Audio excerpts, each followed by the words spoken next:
नमस्ते। मैं डॉक्टर शिशिर जोशी, मैं फिजिशियन हूँ and Sahyadri group of hospitals में हूँ मैं।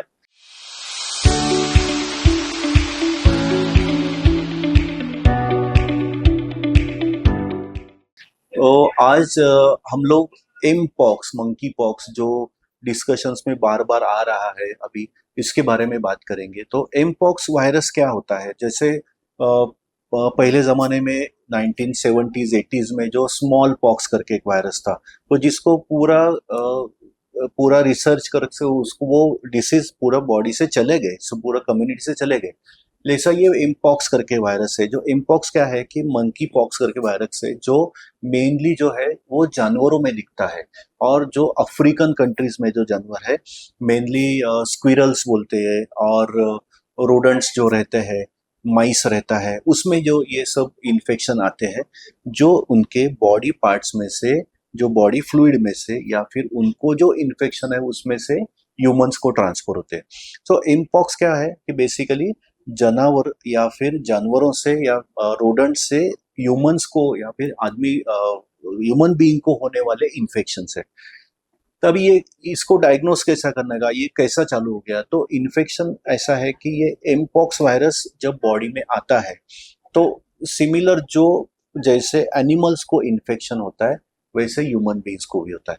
सो हमको हमको ये पहले ध्यान देना चाहिए पेशेंट को क्या हो रहा है। तो जब पेशेंट हमारे पास आएगा, उसको मंकी पॉक्स का इन्फेक्शन है ऐसा हमको लगता है, तो हमको पहले क्या क्या लगेगा? तो उसको सिंपल दो टाइप ऑफ उसमें फेज आती है। पहले फेज में उसको 1 से 5 दिन के बीच में उनको फीवर आएगा, बॉडी पेन होगा, जॉइंट पेन होगा, थोड़ा सा खांसी खांसी होगा, और उसके बाद में फिर उसको इन्फेक्शन जैसा स्किन पे चालू हो जाएगा। सो पहले पहले 4 या 5 दिन में उसको वायरल इन्फेक्शन होता है, वैसे ही होता है। उसके बाद के 20 दिन में उसको स्किन पे लीजन्स होते हैं। लीजन्स यानी कि स्किन पे इन्फेक्शन होते हैं, बॉयल आते हैं ना, जैसे वैसे बॉयल बॉडी पे आते हैं, और वो स्किन पे इन्फेक्शन हो जाता है।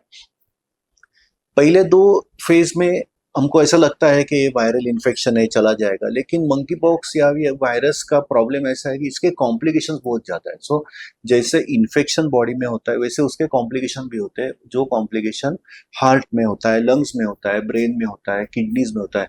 सो मंकी पॉक्स वायरस अगर अपने पास, हमको ऐसा लगता है कि ये पेशेंट हमारा है कि ये अफ्रीकन कंट्रीज में जाके आया है, या फिर उसको मंकी पॉक्स होने के चांसेस है, तो उसको जल्दी आइडेंटिफाई करना, जल्दी डायग्नोसिस करके उसका जल्दी ट्रीटमेंट करना, ये बहुत जरूरी है।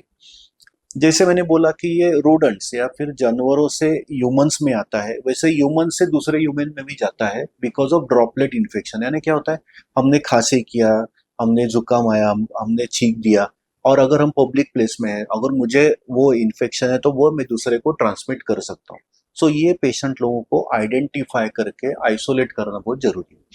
अभी इसको डायग्नोसिस कैसा करना है? तो डायग्नोसिस जैसा हम लोग चिकनगुनिया करते हैं या फिर वायरल इन्फेक्शन करते हैं, डायग्नोस वैसा ही रहता है। उसमें भी PCR, polymerase chain reaction, PCR करके एक टेस्ट आता है, मंकी पॉक्स पीसीआर। तो एम पॉक्स पीसीआर का एक टेस्ट आता है, वो टेस्ट करके हम लोग डायग्नोस कर सकते हैं कि ये इन्फेक्शन है या नहीं है। अभी लास्ट पार्ट क्या है? ट्रीटमेंट। ट्रीटमेंट में क्या होता है? ट्रीटमेंट करने में उसका ऐसा कुछ स्पेसिफिक ट्रीटमेंट है ही नहीं कि आपको ये एक दवाई देना है, इससे ही ये ठीक होगा, नहीं। उसको एम पॉक्स वायरस में मल्टीपल प्रॉब्लम्स होते हैं, जैसे लंग्स में होता है, किडनीज में, ब्रेन में। तो हमको एक एक चीज को देख के उसके हिसाब से ट्रीटमेंट देना पड़ता है। समटाइम्स इन्फेक्शन ज्यादा है तो एंटीबायोटिक्स देना पड़ेगा, एंटीवायरल देना पड़ेगा, फिर सर्दी खांसी का दवाई देना पड़ेगा, स्किन के लिए इचिंग का उसका मेडिसिन देना पड़ेगा। अगर उसमें बॉइल से इरप्शन ज्यादा बड़े हो गए तो उसके लिए अलग से एंटीबायोटिक देना पड़ेगा। सो मंकी पॉक्स का ट्रीटमेंट, इंक पॉक्स का ट्रीटमेंट ऐसा स्पेसिफिक नहीं है, लेकिन उसके लिए जितना पेशेंट को तकलीफ हो रहा है उसके हिसाब से मेडिसिन दे सकते हैं। सो टू कंक्लूड, अभी ये वीडियो में मैं क्या बोलना चाहता हूँ आपको कि ये वायरस है, इससे डरना नहीं है हमको कि ये वायरस हो गया। अभी क्या हर किसी को ये इन्फेक्शन नहीं होने वाला, लेकिन हमको ये मोस्ट ऑफ द, आप देखो हमारे इसमें बहुत सारे लोग हैं कि हम लोग ट्रैवलिंग बहुत ज्यादा करते हैं, अब्रॉड ट्रैवलिंग करते हो, तो हमको ये देखना चाहिए कि इसको ये इन्फेक्शन है या नहीं है। अगर उसको सस्पेक्टेड है, वो एरिया में ट्रैवलिंग किया है, तो उसको डायग्नोस करना जरूरी है। जितना अर्ली डायग्नोस करोगे उसका ट्रीटमेंट फास्ट होगा और उसकी वजह से दूसरे किसी को इन्फेक्शन नहीं होगा। ये एम पॉक्स के बारे में जो वीडियो हमने बनाया है उसके बारे में आपको अगर कुछ कमेंट डालने हैं, आपको कुछ उसके बारे में और इन्फॉर्मेशन चाहिए, कुछ आपको क्वेश्चंस है, तो आपका जो हमारा जो कमेंट बॉक्स में उसमें आप जरूर डालिए। हम लोग बहुत हैप्पी हो जाएंगे। आपने कुछ अगर आपको कुछ क्वेश्चंस है तो हम आपको उसका आंसर भी देंगे। धन्यवाद।